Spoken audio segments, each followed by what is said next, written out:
요즘에는 이제 곳곳을 다니다 보면 어디서나 우리나라 곳곳을 여행하는 외국인들을 볼 수가 있습니다. 그분들은 뭐 한복을 빌려 입기도 하고 전통 음식을 찾아 드시기도 하고 우리도 잘 가지 않은 옛 터들, 뭐 고궁들을 다니면서 사진도 찍으시죠. 아, 우리나라가 그렇게 좋은가? 물론 우리나라는 다 아름답죠. 네, 그렇지만 또 이런 생각이 듭니다. 아, 이분들은 여행하러 왔으니까 우리나라 국민들이 또 갖는 근심들은 없겠구나 또 생각도 듭니다. 생각해 보십시오. 여행하러 오신 분들이 뭐 군대 걱정하시겠습니까? 뭐 부동산 가격이 오른다. 그것이 뭐 그렇게 스트레스겠습니까? 뉴스를 보면서 아침마다 들리는 뭐 정치적인 뉴스들 그것에 흥분할 이유가 있겠습니까? 그럴 필요 없습니다. 왜냐하면 이 나라에 지금은 있지만 이 나라에 소속되어 있지 않기 때문에 그렇습니다. 예수님께서 아주 의미심장한 말씀을 우리에게 던지셨습니다. 요한복음 18장 36절 내 나라는 이 세상에 속한 것이 아니니라. 우리가 정말 그리스도의 소유라면 우리가 그리스도의 나라에 소속된 천국 시민이라면 우리도 같은 고백이어야 합니다. 이 땅에서 누구보다 열심히 살아야 하지만 우리의 심리가, 우리의 영혼이 그것에 또한 매여 있어서는 되지 않습니다. 우리의 소속은 변함없는 주님이시고 쇠하지 않는 주님의 나라라는 사실을 우리는 놓치지 않아야 합니다. 우리가 그런 그리스도인이라면 열심히 살아가되 때로는 아침에 뉴스를 보면서 기쁨이 달아나지는 않아야 합니다. 걸려온 전화통화에 듣기 싫은 한마디를 들었다고 그 기쁨이 실종되지는 않아야 합니다. 왜냐하면 우리가 매여 있는 것은 세상이 아니라 오직 주의 사랑에 매여 있기 때문에 그렇습니다. 우리 주님은 변함이 없으시고 우리 주님의 나라는 쇠하지 않기 때문에 그렇습니다. 한 번은 갈보리 장로교회의 목사님께서 이런 간증을 하신 적이 있습니다. 자신이 오래전에 이민교회를 개척했을 때 해외에서 얼마나 외롭습니까? 얼마나 괴롭습니까? 참 마음이 계속 위축되고 있는데 현지 목사님이 찾아오시더니 축복해 주시고 기도해 주시고 가시는데 이분이 영어로 모국어니까요. 이분에게 이렇게 질문을 하고 가시더랍니다. 갑자기 뒤를 돌아보더니 가시는 길에 Are you happy? Or are you joy? 이상하더랍니다. 자신이 그분보다는 못하지만 이 정도 영어는 다 알아듣는 거 아닙니까? 너 행복해? 아니면 너 기뻐? 아니 행복한 것과 기쁜 것은 같은 거 아닌가? 저분이 실수하셨나? 그런데 한참을 기도하면서 생각해 보는데 그게 자신에게 필요한 대답이더랍니다. 아, 무엇이 있고 없고에 따라서 내 행복감은 커질 수도 있고 줄어들 수도 있지만 그러나 웃음 말고요. 바로 주님께서 우리에게 주신 기쁨이라는 것은 사라지지 않아야 하는 거구나. 지금 내가 이 기쁨이 실종되었다는 것은 단지 삶이 어려워서가 아니라 내가 지금 주님과 많이 멀어져 있구나. 그 생각을 가지고 더 깊이 예배자로 서시게 되었다는 겁니다. 성도님들은 요즘에 기쁘십니까? 혹시 기쁨을 잃었다면 우리는 빨리 우리의 모든 짐을 챙겨서 다른 주소가 아니라 성도의 주소, 주님 안으로 나아가셔야 합니다. 주님 안에는 쇠하지 않는 기쁨이 있습니다. 오늘 바울도 그 이야기를 계속 던지고 있는 것입니다. 우리가 너무 잘 아는 말씀인데요. 한번 읽어보겠습니다. 시작. 주 안에서 항상 기뻐하라. 내가 다시 말하노니 기뻐하라. 아니, 바울사도는 왜 이렇게 대책이 없어? 어떻게 항상 기뻐해? 지난 한 주간도 돌아보십시오. 기억하고 싶지 않은 순간들도 많으셨을 겁니다. 그런데 항상 기뻐하라? 그게 어떻게 가능해? 너무 책임 없이 얘기하는 거 아니야? 그렇지 않습니다. 바울사도는 적절할 때 지금 이 얘기를 하는 겁니다. 왜요? 자신도 복음 전하다가 지금 감옥에 갇혀 있는 상태입니다. 그런데도 항상 기뻐하랍니다. 그게 어떻게 가능한가? 우리는 감옥이든 호텔이든 왕궁이든 초막이든 주 안에 있는 것, 주 안에서 우리가 있을 때 우리는 어디서나 그 어디나 하나님의 나라를 누리며 사는 것입니다. 스가랴도 그것을 오늘 이렇게 이야기를 던집니다. 스가랴서 9장 9절을 보면 시온에 따라 크게 기뻐해라. 성도님들 요즘에 크게 기뻐하신 적이 언제 있으십니까? 크게요. 예루살렘에 따라 즐거이 부를지어다. 여기서 즐거이 부르다라는 말은 긴 말 같지만 원어로 보면 한 단어입니다. 루아예요. 이게 뭐냐면 함성입니다. 요즘에 함성 질러보신 적 있으십니까? 기뻐서요. 비명 말고요. 함성. 제가 생각해보니까 2002년도 월드컵 때에는 누가 시키지 않아도 막 함성 질렀던, 함성이 나왔던 기억이 떠올라집니다. 저는 웬만하면 큰 반응이 없는 사람인데 그때는 함성이 나오더라고요. 그렇게 기뻐서 함성이 나오신 적이 있습니까? 스가랴 선지자는 오래전 오실 예수님을 바라보면서 이렇게 예언한 겁니다. 다른 것 때문에 우리가 크게 기뻐하는 게 아니고 다른 것 때문에 기쁨의 함성이 나오는 게 아니라 바로 우리의 왕이 되시는 주님이 우리와 함께 하시기에, 주님이 우리 인생 가운데 다가오시기에 우리는 이렇게 노래할 수밖에 없다는 겁니다. 혹시 그 기쁨을 놓치셨다면 주님과 많이 멀어져 계시거나 아니면 그 주님이 누구신지를 지금 잊고 계신 겁니다. 우리 주님은 어떤 분입니까? 오늘 스가랴가 우리에게 이 기쁨을 계속 되찾아 줍니다. 주님이 누구신지를 하나씩 알려주세요. 자, 첫 번째로 주님은 어떤 분이냐? 공의로우신 분이라고 말합니다. 얼마나 다행인지 모릅니다. 우리는 세상에 허물 없는 사람이 어디 있습니까? 의로운 사람이 어디 있어요? 덜 불의한 사람을 찾아다가 리더로 세우고 덜 불의한 사람을 찾아다가 대통령 삼고 하는 거 아닙니까? 신종으로 의로운 사람이 어디 있습니까? 그런데 우리 주님은 공의로우신 분, 우리가 그분의 다스림을 누리는 백성이 되면 걱정할 게 없습니다.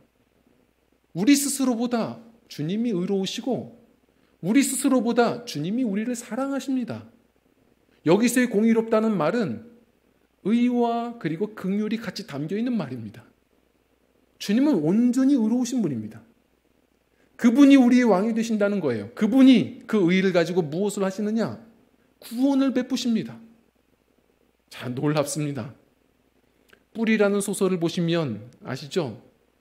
바로 이 잠비아의 용사 쿤타킨테의 7대 손이 돼서야 알렉스 헤일리, 그가 자유를 얻어 뿌리를 찾아 고향으로, 그 땅으로 방문해 보는 겁니다. 7대가 걸렸습니다. 7대가 걸렸음에도 그가 항상 고백하는 게 뭡니까? 대단한 작가가 되어서 사람들이 찾으면 그 집무실에 항상 장대 위에 올라간 거북이 그림을 놓고 설명했습니다. 그 거북이 그림, 이게 뭡니까? 물어보면 거북이는 느리고 혼자서 신체 구조상 장대에 올라갈 수가 없습니다. 다시 말해 이 거북이가 이렇게 있다는 건 누군가가 올려준 거죠. 제가 자유를 얻은 것도, 제가 하나님께 쓰임받는 것도, 많은 사람들에게 사랑받는 이유도 다 하나님의 은혜입니다. 성도님들, 우리 스스로를 돌아보십시오. 우리는 죄의 노예였다고 말합니다. 노예는 스스로 해방될 수 없는 겁니다. 예를 들어서 제가 여기서 이 리모컨을 던지면 반드시 떨어지는 걸 성도님들이 아십니다. 놀라운 건 제가 이걸 일본에 가서 던져도 떨어집니다. 미국에 가서 던져도 신기한 건 떨어질 겁니다. 우리는 다 압니다. 왜요? 이 땅 어디서나 세상엔 중력의 법칙이 있으니까요. 우리가 영적으로 그렇습니다. 로마서 8장을 보면 우리는 이 세상에서, 이 세상의 법은 뭐죠? 죄와 사망의 법이 있습니다. 뭘 해도 우리는 죄된 생각이고 뭘 품어도 다 악한 마음입니다. 하나님께 우리 스스로가 나아갈 수 있다고요? 모든 것 하는 것 족죠. 우리는 다 진노하게 되고 멸망에 빠지게 됩니다. 진노에 빠져요. 결국 저주받을 수밖에 없는 우리이고 우리는 그저 죄의 굴레에서밖에 살 수 없는 죄의 노예들이었다는 겁니다. 그런 우리에게 주님이 다가오셔서 갑자기 잡아주시고 우리를 하늘을 꿈꾸게 하시고 영생을 주시고 생명의 성령의 법으로 살게 하시고 하나님의 뜻을 우리 알게 하시고 그 뜻대로 살아가게 하시는 이 구원을 베푸신 은총은 이게 우리 노력입니까? 다 하나님의 은혜고 이 영원한 생명을 우리가 온 세상을 바꾸어도 살 수 없는 이 생명을 우리가 가졌다는 것은 깨달을수록 이룰 수 없는 구원의 기쁨을 누리며 사는 겁니다. 우리가 무엇을 잃었다고 지금 기쁨을 놓치십니까? 우리는 주님으로 인하여 구원을 얻고 누리며 살아갑니다. 그리고 그 주님은 어떤 분이냐? 주님은 구원을 베푸시는 분이시오. 그리고 겸손하신 분이라고 말합니다. 여기서의 겸손은 신사적인 태도가 아닙니다. 아주 치열한 비천하다라는 뜻입니다. 우리를 위해 말구유에 나시고 그리고 십자가에 달려 죽으셨습니다. 다시 말해 가장 낮아지셨습니다. 비천해지셨습니다. 그래서 우리는 참 행복합니다. 우리 모두의 주인이 되셨습니다. 기도하면 부자들만 위로하시는 게 아닙니다. 가난한 내 형편도 다 아십니다. 기도해보면 한마디로 위로하십니다. 아들아, 내가 너를 안다. 딸아, 내가 너를 잘 아노라. 한마디면 우리는 위로가 되는 주님은 채울하시는 사랑이 되셨습니다. 세상에 우리를 공감해 줄 리가 어디 있습니까? 그러나 기도할수록 기도가 즐거운 것은 주님은 이미 다 알고 계시고 우리의 아픔을 다 공감하시는 겁니다. 그분이 우리의 왕 되신다는 사실 얼마나 행복한 일입니까? 그리고 그 주님은 화평을 주시는 분이십니다. 오늘 말씀처럼 에브라임, 북이스라엘과 그리고 예루살렘, 남유다가 갈등이 그치고 전쟁이 멈춰들 거라는 겁니다. 어떻게 이런 일이 벌어집니까? 성도님들, 우리 주님께서 왕 되시는 가정이 되면 그 가정에 평화가 옵니다. 주님이 왕 되시는 교회, 주님이 왕 되시는 나라가 되면 그곳에 평화가 임하는 겁니다. 주님은 평화의 왕이세요. 여기서 이 화평이라는 말은 한번 따라해 볼까요? 샬롬. 샬롬입니다. 우리 너무 잘 압니다. 샬롬이 뭐죠 하면 평화, 화평. 그런데 사실 샬롬은 그 정도로 말해서는 안 되는 말입니다. 완전함입니다. 충만함이에요. 꽉 찬 겁니다. 잠시 힘들어서 휴전하는 게 아니고 전쟁할 이유가 사라지는 겁니다. 왜요? 다윗과 같아지는 겁니다. 주님이 나의 목자 되시니 부족한 게 없는 겁니다. 갈등할 이유가 없고 시기할 이유가 없습니다. 나의 삶이 불편해도 주님께서 선하게 이끌어 가실 것이니 오늘도 우리는 마음속부터 평화입니다. 하나님과 화해하니 이웃과 화해할 마음의 자산도 생깁니다. 그 주님이 우리의 왕 되신다는 사실은 우리는 말씀을 통해 계속 보셔야 합니다. 그 사실 하나로 우리는 오늘도 기뻐할 수밖에 없는 겁니다. 자, 성도님들, 제가요 얼마 전에 몇 달 전입니다. 어느 순간부터 계속해서 한 분의 전화를 좀 받습니다. 처음에는 한참 대화를 했어요. 한 1시간 넘게 전화를 했던 것 같습니다. 목사님, 제가 어떻게 알고 이렇게 죄송하지만 연락을 좀 드렸습니다. 마음이 참 많이 답답해서요. 모르는 분이에요. 안산에 사셨다가 지금은 아산으로 내려가 사신다 얘기합니다. 네, 목사님, 제가 중학교 때까지는 아주 유명한 우리나라의 야구 유망주였어요. 제 이름이 이렇게 되는데 혹시 아세요? 죄송합니다. 제가 야구를 잘 모릅니다. 괜찮습니다. 목사님, 그런데 제가 나름 꿈도 있었고 교회에도 빠지지 않고 열심히 다녔는데 아빠와 계속 감정이 좋지 않아지면서 가출을 하고 나서 제가 방황을 하고 지금 이 모양 이 꼴로 삽니다. 어떻게 사시는데요? 예, 전혀 모르는 아산이라는 곳에서 지금 시골에 비어있는 집에서 그렇게 노숙하듯이 삽니다. 제가 이번에 몇 개월 뒤에 올라갈 계획을 세우고 있습니다. 옛날 생각이 나서 다시 마음 다잡아 보려고 이렇게 나누어 봤습니다. 예, 응원합니다. 한참을 대화하고 딱 보니까 그런데 살아가시는 게 지금 막막하시더라고요. 그냥 그렇게 사시는 거예요. 예, 대신에 그곳에 계시는 동안 밥을 지어 드세요. 쌀이라도 꼭 보내드리고 싶습니다. 제가 염치가 없어서요. 괜찮습니다. 섬기는 게 기쁨입니다. 그래서 작게 이렇게 쌀을 보내드렸어요. 근데 그 다음에 한 달 뒤쯤 또 연락이 왔어요. 목사님 접니다. 그때 보내주신 걸로 제가 지금 참 행복하게 지냈습니다. 또 보내주실 수 있으세요? 그래서 예, 보내드려야죠. 그리고서 또 보냅니다. 근데 또 얼마 전에 너무 바쁘고 그때가 힘들었을 때예요. 제가 감정이 다 소진되었을 때입니다. 막 그렇게 굶고 일하고 있는데 그때 딱 연락이 왔어요. 목사님 접니다. 딱 그때쯤 되니까 제가 갑자기 그러고 싶더라고요. 이 번호는 없는 번호이오니. 그러고 싶은 거예요. 순간 갑자기 피하고 싶고 그러고 싶은 거예요. 그런데 이제 연락을 하고 나누고 빨리 들어가셔야죠. 예, 곧 있으면 갈 거예요. 그런데 지금 이 문제만 해결하면 제가 갈 수 있을 것 같습니다. 한 번만 더 이렇게 섬겨주실 수 있으세요? 그래서 그러면 내일 이걸로 술 드시고 그러시면 안 되니까 그 슈퍼에 가서 그분에게 연락을 한번 저에게 바꿔주십시오. 제가 드실 수 있도록 해결해 보겠습니다. 이렇게 이야기하고 전화를 딱 그냥 내일로 미루고 끊었어요. 근데 그리고 나서 그날 밤에 하나님 앞에 많이 혼났습니다. 하나님께서는 나는 너를 지금까지 먹이고 살리는데 뭘 그렇게 했다고 그렇게 힘겨운 사람을 붙여줬더니 그렇게 자존심을 상하게 하냐. 이 한마디를 딱 이렇게 던지시는데 큐티하고 기도하다가 마음이 무너진 겁니다. 그래서 하나님 내일 다시 그분이 괜찮아서 연락을 주시면 제가 반갑게 잘 해보겠습니다.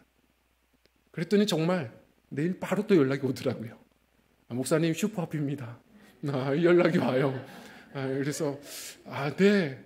목사님 불쾌하시죠? 아닙니다. 행복합니다. 제가 이번에 잠시의 경험이었지만 한번 깨달은 게 있습니다. 아무리 우리가 좋은 일을 계획하고 한다 할지라도 우리가 주님의 뜻이라고 생각하면서 한다 할지라도 성도님들 자기 의지로 하면 쉽게 탄로납니다. 쉽게 지쳐버려요. 섬기는 거 그거 금세 탈진합니다. 주님을 위해 한다고요? 그거 내 힘으로 하는 거 결국은 탄로나고 지칩니다. 결국 우리가 먼저 해야 할 일은 어떤 하나님의 뜻을 이루어가는 것보다 주님 안에 거하는 거예요. 우리가 주님 안에 깊이 거할 때 그 포도나무에 속한 가지와 같이 어느 순간 자연스레 주님의 의가 드러나는 것이고 우리를 통해 화평과 기쁨의 성령의 열매가 맺히는 것이죠. 섬기면서 기쁨이 줄어드는 것은 자기입니다. 우리가 섬기면서 기쁨이 깊어지는 것이 바로 주님 안에 거하는 사람들의 삶입니다. 성도님들 주님 안에 거하십니까? 오늘 말씀도 이야기합니다. 그분의 통치, 그분의 말씀의 다스림을 받지 않은 것은 말뿐인 겁니다. 그분이 왕이 되셔야 그분의 나라인 겁니다. 우리가 주님의 다스림을 누릴 때 의와 희락과 화평의 그 어디나 하나님의 나라입니다. 주님 안에 거하시는 그리고 그 주님이 누구신지를 제대로 바라보고 주님으로 기뻐하는 우리 저와 성도님들의 기쁨의 나날들이 되셨으면 좋겠습니다. 그 주님으로 주님 안에 있음으로 기쁨을 빼앗기지 않는 주의 백성들 그들은 이렇게 또한 소망의 약속을 스가랴 선지자가 계속해서 전해줍니다. 첫 번째로요. 우리 한번 읽어보겠습니다. 시작. 왕관의 보석같이 하리라. 아멘. 하나님께서 말씀하십니다. 하나님을 기쁨으로 여기는 자, 주님을 왕으로 여기며 주님으로 만족하는 자들. 삶이 이럴 때도 있고 저럴 때도 있지만 주님의 왕이 나와 함께 하심으로 큰 기쁨과 즐거운 노래를 멈추지 않은 주의 백성들. 그들을 하나님께서 자신의 왕관의 보석같이 하리라 말씀을 해주셨습니다. 왕관도 귀하지만 왕관의 보석은 정말 값진 겁니다. 가장 가치 있는 것이죠. 제가 죄송하지만 제 이야기를 조금 더 합니다. 지난번 우리 코로나로 저희 가족들이 좀 고생을 할 때 그때 저희 결혼 기념일이 있었습니다. 사실 전 결혼 기념일이 항상 공휴일에 있어서 교회 일이 많아서 그래서 사실 거의 결혼 기념일을 지내지 못하고 살아왔거든요. 사실 좋은 변명이죠. 항상 사역이 있어요. 일이 있어. 그러면서 그냥 지나갔는데 이번은 꼼짝없이 하루 종일 가치 있게 생겨버린 겁니다. 하루 종일 고민이 왔어요. 결혼기념일이라는 소리가 들려옵니다. 그리고 15주년이래요. 좀 몰랐습니다. 오래 살아왔구나. 그래서 어떻게 할까 고민을 하다가 꽃이라도 한번 이렇게 줘야겠다. 좋은 아이디어가 떠올랐어요. 그래서 꽃 배송, 쿠팡, 그래서 최저가 검색, 그래서 2만 원도 안 되는 그런 꽃다발이 있는 거예요. 그래서 딱이다. 그래서 그걸로 배송을 시켜서 딱 시간 맞춰 오후에 딱 결혼기념일 축하해요 하고선 줬습니다. 근데 그것을 딱 받은 집사람이 보더니 어디서 이렇게 저렴한 꽃을 찾아오셨어요? 라고 얘기합니다.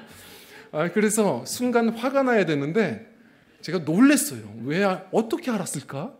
이게 저렴한 거 어떻게 티가 나나? 좀 몰랐습니다. 바로 아내가 아이에게 나중에 주더니 막내 아이가 그 꽃잎을 띄어서 이렇게 손을 닦고 있어요. 보니까 생화도 아니고 비누꽃이었습니다. 몰랐어요. 들통났구나. 이 생각이 들었는데 그러면서도 저녁에 그래도 남편으로서의 의무를 다했는데 그냥 축하해줘야 되는 거 아니냐, 좋아해줘야 되는 거 아니냐. 제가 그리 말을 했는데 나중에 좀 후회했습니다. 꽃보다도 말이 저렴했다. 제가 왜 이런 이야기를 하냐면 예전에 아주 유명한 존 파이퍼 목사님이 자신의 부부 이야기를 하면서 자신의 비슷한 경험을 얘기하면서 기독교 희락주의를 말해준 적이 있습니다. 이분은 항상 얘기하는 게 한 가지예요. 기독교 희락주의. 그리스도인은 언제나 희락, 기쁨이 있어야 한다는 겁니다. 자, 그런데 그 기쁨이 어떤 능력이냐? 우리가 주님만으로, 주님 안에 있음으로, 그것으로 기뻐하며 살 때 주님이 가장 큰 영광을 받으신다는 겁니다. 생각해 보십시오. 우리가 어떤 꽃을 주고 어떤 선물을 주고가 아닙니다. 예를 들어서 제가 지금은 이것밖에 할 수 있는 게 없지만 나중에 때가 되면 좋은 식사라도 같이 하면 좋겠어요. 당신과 함께 식사하는 게 저는 가장 큰 기쁨이에요. 라고 말했다면 좋은 소리 듣지 않았을까? 성도님들, 우리 하나님이 바라시는 게 무엇일까요? 예배를 우리는 나왔습니다. 그러나 우리 안에 주님을 향한 기쁨이 없다면 다 알맹이 없는 껍질 아니겠습니까? 어떠한 선한 일을 해도 주님을 기뻐하는 마음을 잃어버린 우리라면 우리는 큰 것을 놓친 것이 아니겠습니까? 우리가 주님을 기뻐할 때 우리도 복되지만 우리 주님도 우리를 왕관의 보석같이 존귀하게 보신다는 겁니다. 경험해 보십시오. 아무것 주지 않아도 부모를 기뻐하는 아이를 볼 때 내가 가치 있구나, 내가 소중한 사람이구나 느끼는 것처럼 우리 하나님이 진정 바라시는 것은 주님을 기뻐하는 자들, 오늘 아무것도 없어도 주님으로 기뻐하는 자들이 될 때 이것이야말로 가장 큰 예배요, 하나님 앞에 존귀한 시선을 누리는 주의 자녀들이 된다는 사실을 기억해야 합니다. 그리고 주님께서 그들을 존귀하게 보실 뿐만 아니라 약속하셨습니다. 우리 읽겠습니다. 시작. 선함으로 인도하리라. 아멘. 우리 스가랴서 9장 17절 말씀을 한번 읽어보겠습니다. 시작. 그의 형통함과 그의 아름다움이 어찌 그리 큰지 곡식은 청년을 새 포도주는 처녀를 강건하게 하리라. 아멘. 여기서 나온 형통함이라는 말에서부터 선하심이라는 말이 나옵니다. 그리고 아름다움이라는 이 말은 예쁨 이런 게 아니에요. 말 그대로 선하심이에요. 하나님은 어떤 분이시냐? 선하신 분이십니다. 주님이 우리를 다스려 가신다면 걱정하시지 않아도 됩니다. 우리보다 우리를 더 잘 아시는, 나보다 나를 더 사랑하시는 우리의 왕 되신 주님이 우리를 선하신 길로 인도하신다는 겁니다. 걱정하지 마십시오. 물론 고난이 없다는 건 아닙니다. 하나님의 선하신 뜻은 성공에 있는 게 아니라 성경에 뭐라고 말하죠? 너희의 거룩함이니라.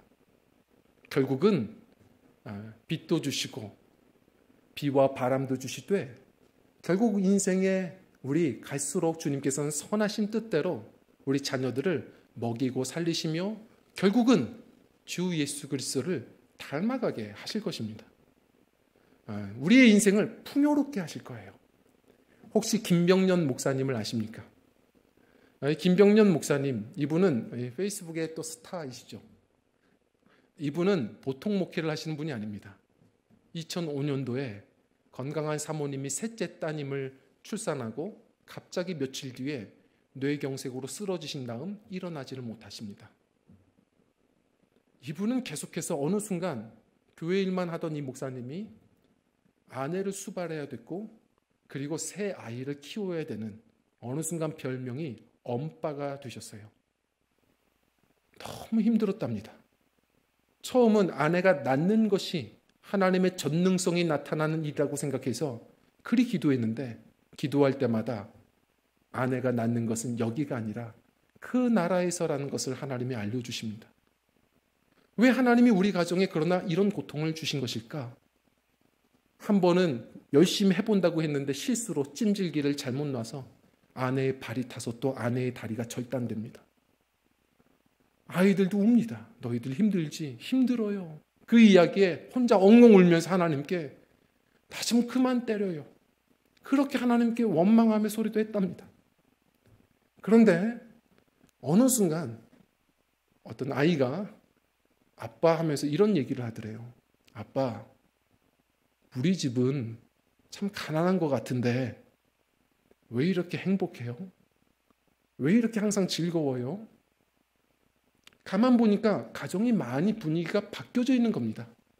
처음은 그리 힘들었는데 어느 순간 이 아내를 보살피며 이 아내를 통해 돌보시는 하나님을 더 깊이 묵상하게 되었습니다. 항상 아침마다 아내의 손을 잡아주고 사랑을 고백하고 아이들도 어느 순간부터 항상 재미있는 이야기 엄마에게 다가와 그 귀에 이야기해 주는 것이 그 가정의 분위기가 되었습니다. 늘 바깥 일밖에 몰랐던 자신을 하나님이 결국은 이렇게 가정 안에 함께 하시는 하나님을 만나게 하시고 그러면서 이 인생의 고통들을 경험하며 오히려 성도들을 삶을 공감하는 목회자로 세워가시고 말씀은 안 하시지만 결국 이 상황들을 솔직하게 고백하면서 지금 수많은 한국교회를 위로하는 목회자로 하나님이 세워가십니다. 성도님들 하나님은 선하십니다. 이분이 뭐라고 이야기하죠? 바람 불어도 좋아. 그분의 책 제목입니다. 성도들은 바람이 안 분 것만 좋은 게 아닙니다. 바람이 불어도 좋은 사람들이 성도입니다.